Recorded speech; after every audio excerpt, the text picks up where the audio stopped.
অবশেষে নিজের দেওয়া কথা রাখলেন মেহেদী হাসান মিরাজ। বৈষম্য বিরোধী ছাত্র আন্দোলনে শহীদ হওয়া সেই রিকশা চালকের পরিবারের হাতে নিজের সিরিজ ছেড়ার পুরস্কার তুলে দিয়েছেন মিরাজ। শহীদ হওয়া সেই রিকশা চালককে নিজের ভাই আখ্যা মিরাজের। নিজের কথা রাখতে পেরে খুশি মিরাজ নিজেও।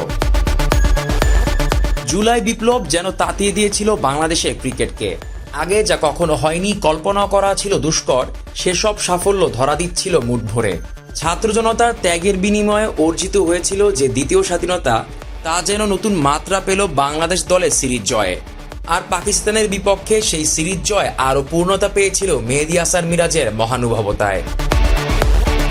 155 রান ও 10 উইকেট বাগিয়ে নেওয়া মিরাজ জানিয়েছিলেন, তার সিরিজ ছেড়ার পুরস্কারের অর্থ তিনি অনুদান করতে চান জুলাই বিপ্লবে প্রাণ হারানো এক রিকশা চালককে।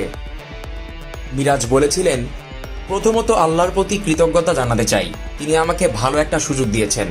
আলহামদুলিল্লাহ, আমি খুবই খুশি। দেশের বাইরে এই প্রথম আমি ম্যান অব দ্য সিরিজ হলাম। আমি সত্যিই খুব খুশি। রিসেন্টলি বাংলাদেশে একটু প্রবলেম হচ্ছে।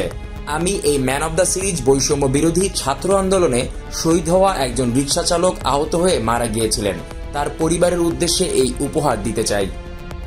অবশেষে নিজের কথা রাখলেন মিরাজ। সেই শহীদ রিকশা চালকের পরিবারের সঙ্গে দেখা করেন তিনি, নিজ হাতে তুলে দেন সিরিজ ছেড়ার অর্থ। নিজের সোশ্যাল মিডিয়ায় সেই পরিবারের সাথে একটা ছবি পোস্ট করেন মিরাজ। সেখানে তিনি লেখেন, সম্প্রতি অনলাইনে ছড়িয়ে পড়া একটা ভিডিও আমার চোখে পড়েছিল। ভিডিওতে বৈষম্য বিরোধী ছাত্র আন্দোলনে নিহত এক রিকশা চালক ভাইয়ের সন্তানের কান্নাজড়িত কণ্ঠের কথাগুলো আমাকে বারবার ভাবিয়ে তুলেছে।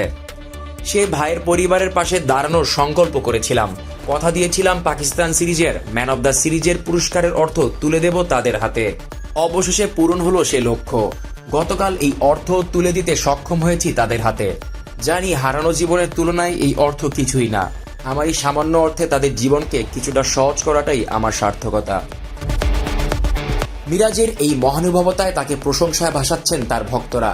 তার সেই পোস্টে ভক্তদের সাধুবাদই বলে দেয়। নিজের কথা রাখায় যেমন মিরাজ খুশি, তেমন আনন্দিত তার ভক্তরাও। Jisan Ahmed, BD cric time. না, আলহামদুলিল্লাহ, দেখেন যে আমাদের যেটা বলেছিলাম, আমাদের ব্যাটসম্যানরা খুবই ভালো ব্যাটিং করেছে। এখন যেহেতু আমরা বোলিং করছি, আমাদের একটা ভালো অপরচুনিটি আছে। যদি আমরা ট্রাই করি ফার্স্ট সেশনে যদি আমরা ভালো জায়গায় বল করি এবং ওদের যদি আর্লি উইকেট নিতে পারি, তখন কিন্তু আমাদের জন্য অ্যাডভান্টেজ থাকবে। এবং আমরা দেখেন যে আমাদের ভালো একটা লিডও পেয়েছি। সো এখন আমাদের জাস্ট উইকেটটা নিতে হবে এবং ভালো জায়গায় বল করতে হবে। এবং বোলাররা যেভাবে লাস্ট আওয়ারটা বোলিং করেছে, আমি খুব ভালো লেগেছে। আমি স্লিপে ফিল্ডিং করেছিলাম, আমার দেখতে খুব ভালো লেগেছে।